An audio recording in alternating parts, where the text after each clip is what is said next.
উটি পাহাড়ে আসলাম, অপরূপ দৃশ্য। পাহাড়ের উপরে যেগুলো শহর, এটা পুরোটাই পাহাড়ের উপরে দেখতে দেখাচ্ছে একটা মানে শহর, ঠিক আছে নিচে, কিন্তু আসলে এটা না। এটা প্রায় 100 কিলোমিটার উপরের শহর দেখতে পাচ্ছেন। আর এটা হচ্ছে রোজ বাগান, মানে বলতে গেলে গার্ডেন, রোজ গার্ডেন আর কি। আমরা এখানে ঘুরতে আসলাম আজকে। কি সুন্দর দৃশ্য,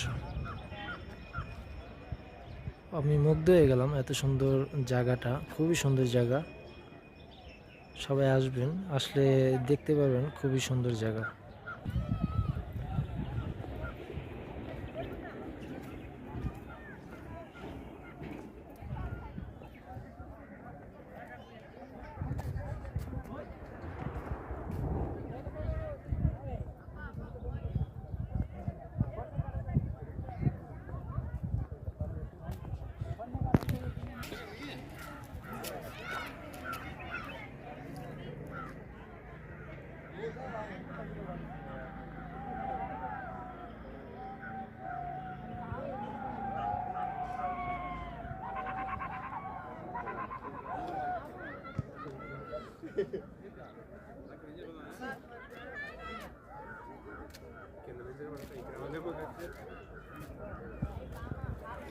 ¿Y antes de que te